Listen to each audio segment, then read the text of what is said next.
Namaskar. I'm a movie star. I'm 51 years of age.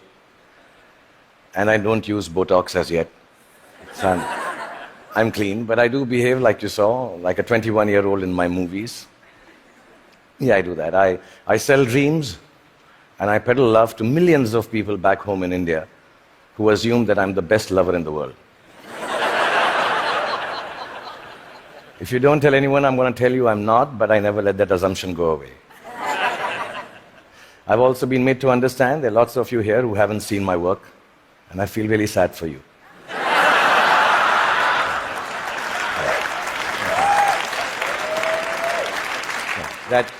That doesn't take away from the fact that I'm completely self-obsessed, as a movie star should be. And that's when my friends Chris and Juliet called me here to speak about the future you. Naturally, it follows I'm going to speak about the present me.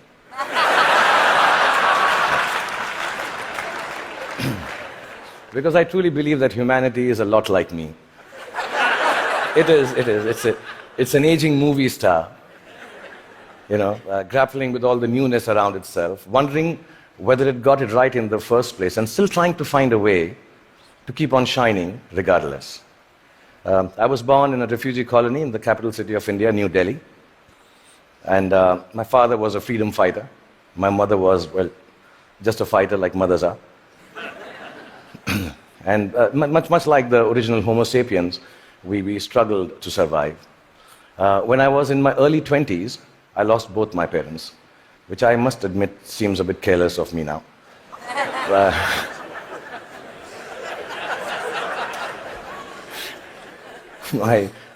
I do remember the night my father died, and I remember the driver of a neighbor who was driving us to the hospital. He mumbled something about dead people don't tip so well and walk away into the dark. And I was only 14 then, and I put my father's dead body in the back seat of the car. And my mother besides me, I started driving back from the hospital to the house. And in the middle of a quiet crying, my mother looked at me and she said, "Son, when did you learn to drive?" And I thought about it and realized, and I said to my mom, "Just now, Mom." So from that night onwards, much akin to humanity in its adolescence, I learned the crude tools of survival. And the framework of life was very, very simple then, to be honest. I thought, you just ate what you got and did whatever you were told to do. I thought celiac was a vegetable. And vegan, of course, was Mr. Spock's lost comrade in Star Trek. You married the first girl that you dated, and you were a techie if you could fix the carburetor in your car. I really thought that gay was a sophisticated English word for happy. And lesbian, of course, was the capital of Portugal, as you all know. That was it. So we relied on systems created through the toil and sacrifice of generations before to protect us. And we felt that governments actually worked for our betterment. Science was simple and logical. Apple was still then just a fruit, owned by Eve first and then Newton, not by Steve Jobs. Till then, it was... And Eureka is what you screamed when you wanted to run naked on the streets. You went wherever life took you for work, and people were mostly welcoming of you. Migration was a term then still reserved for Siberian cranes, not human beings. Most importantly, you were who you were, and you said what you thought. Then in my late 20s, I shifted to the sprawling metropolis of Mumbai, and my framework, like the newly industrialized aspirational humanity, began to alter. In the urban rush for a new, more embellished survival, things started to look a little different. I met people who had descended from all over the world. Faces, races, genders, moneylenders. Definitions became more and more fluid. Work began to define you at that time in an overwhelmingly equalizing manner. And all the systems started to feel less reliable to me, almost too thick to hold on to the diversity of mankind and the human need to progress and grow. Ideas were flowing with more freedom and speed. And I experienced the miracle of human innovation and cooperation. And my own creativity, when supported by the resourcefulness of this collective endeavor, catapulted me into superstardom. I started to feel that I had arrived. And generally, by the time I was 40, I was really, really flying. I was all over the place. I'd done 50 films by then, and 200 songs. And I'd been knighted by the Malaysians. I'd been given the highest civil honor by the French government, the title of which, for the life of me, I can't pronounce even till now. So I'm sorry, France, and thank you, France, for doing that. But much bigger than that, I got to meet Angelina Jolie, yeah. For 2.5 seconds. And I'm sure she also remembers that encounter somewhere. Okay, maybe not. And I sat next to Hannah Montana on a round dinner table with her back towards me most of the time. Like I said, I was flying from Miley to Jolie. And humanity was soaring with me. We were both pretty much flying off the handle, actually. And then you all know what happened. The internet happened. I was in my late 40s, and I started tweeting like a canary in a birdcage. And assuming that, people who will peer into my world will admire it for the miracle I believed it to be. But something else awaited me and humanity. We had expected an expansion of ideas and dreams with the enhanced connectivity of the world. We had not bargained for the village-like enclosure of thought, of judgment, of definition that flowed from the same place that freedom and revolution was taking place in. Everything I said took a new meaning. Everything I did, good, bad, ugly, was there for the world to comment upon and judge. As a matter of fact, everything I didn't say or do also met with the same fate. 4 years ago, my lovely wife, Gauri, and me decided to have a third child. It was claimed on the net that he was the love child of a first child who was 15 years old. Apparently, he had sown his wild oats with a girl while driving her car in Romania. And yeah, there was a fake video to go with it. And we were so disturbed as a family. My son, who's 19 now, even now when you say hello to him, he just turns around and says, "But bro, I didn't even have a European driving license." Yeah, I mean, in this new world, slowly reality became virtual and virtual became real. And I started to feel that I could not be who I wanted to be or say what I actually thought. And humanity at this time completely identified with me. I think both of us were going through our midlife crisis. And humanity, like me, was becoming an overexposed prima donna. I started to sell everything from hair oil to diesel generators. Humanity was buying everything from crude oil to nuclear reactors. I even tried to get into a skin-tight superhero suit to reinvent myself. I must admit, I failed miserably. And just an aside, I want to say on behalf of all the Batmen, Spider-Men, and Supermen of the world, you have to commend them, because it really hurts in the crotch, that superhero suit.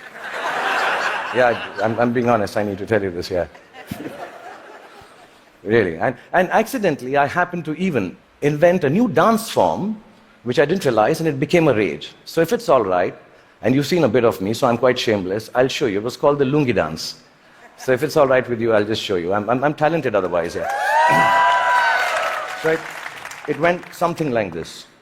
Lungi dance, lungi dance, lungi dance, lungi dance, lungi dance, lungi dance, lungi dance, lungi dance, lungi dance, lungi dance, lungi dance, lungi. That's it. It became a rage.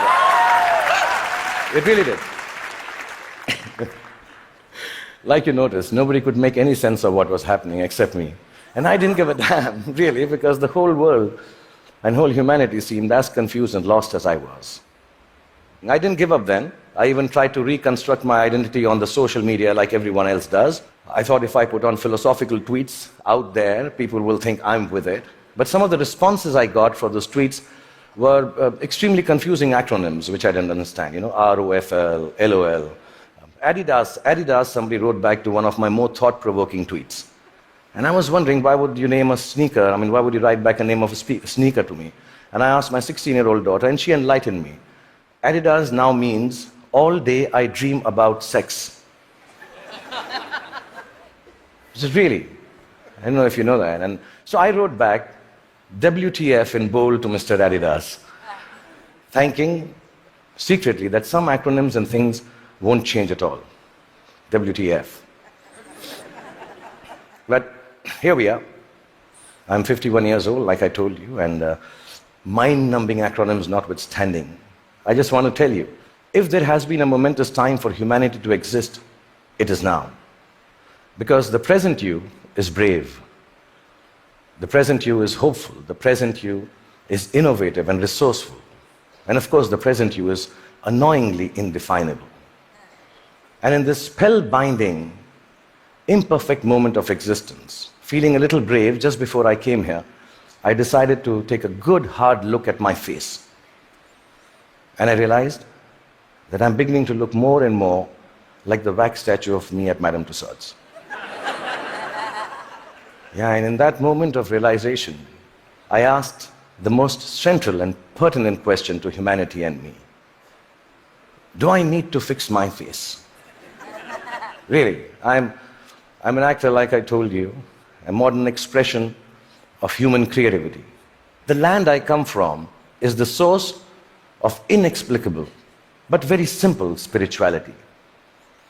In its immense generosity, India decided somehow that I, the Muslim son of a broke freedom fighter who accidentally ventured into the business of selling dreams, should become its king of romance, the Badshah of Bollywood, the greatest lover the country has ever seen. With this face. Which has alternately been described as ugly, unconventional, and strangely, not chocolatey enough.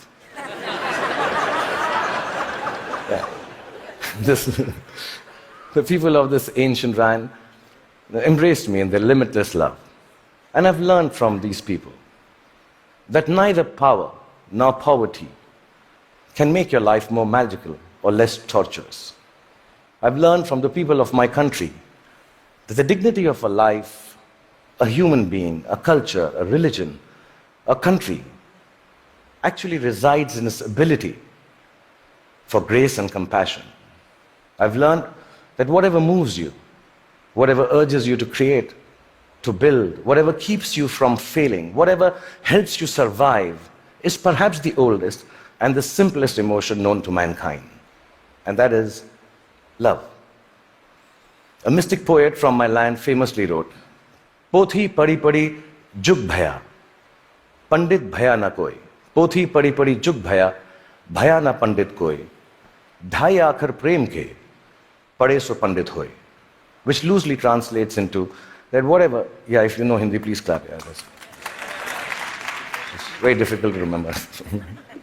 Which loosely translates into actually saying that all the books of knowledge that you might read and then go ahead and impart your knowledge through innovation, through creativity, through technology.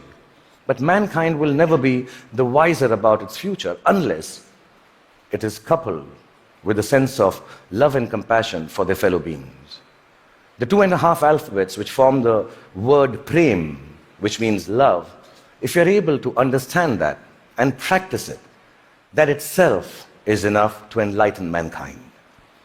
So I truly believe the future you has to be a you that loves.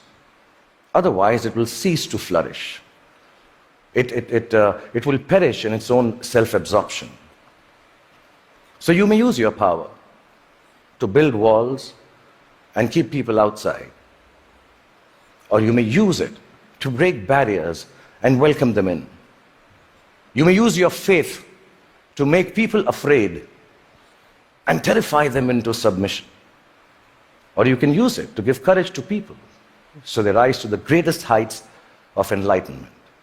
You can use your energy to build nuclear bombs and spread the darkness of destruction, or you can use it to spread the joy of light to millions. You may filthy up your oceans callously and cut down all the forests. You can destroy their ecology, or tend to them with love and regenerate life from their waters and trees. You may land on Mars and build armed citadels, or you may look for life forms and species to learn from and respect. And you can use all the monies that we all have earned to wage futile wars and give guns in the hands of little children to kill each other with. Or you can use it to make more food to fill their stomachs with. My country has taught me the capacity for a human being to love is akin to godliness. It shines forth in a world, which civilization, I think, already has tampered too much with. In the last few days, the talks here, the wonderful people coming and showing their talent, talking about individual achievements, the innovation, the technology, the sciences, the knowledge we are gaining by being here in the presence of TED Talks and all of you, are reasons enough for us to celebrate the future us. But within that celebration, the quest to cultivate our capacity for love and compassion has to assert itself just as equally. So I believe the future you is an infinite you. It's called a chakra in India, like a circle. It ends where it begins from to complete itself. A you that perceives time and space differently, understands both your unimaginable and fantastic importance and your complete unimportance in the larger context of the universe. A you that returns back to the original innocence of humanity, which loves from the purity of heart, which sees from the eyes of truth, which dreams with the untampered, which dreams from the clarity of an untampered mind. The future you has to be like an aging movie star who has been made to believe that there is a possibility of a world which is completely, wholly, self-obsessively in love with itself. A world, really, it has to be a you to create a world which is its own best lover. That, I believe, ladies and gentlemen, should be the future you.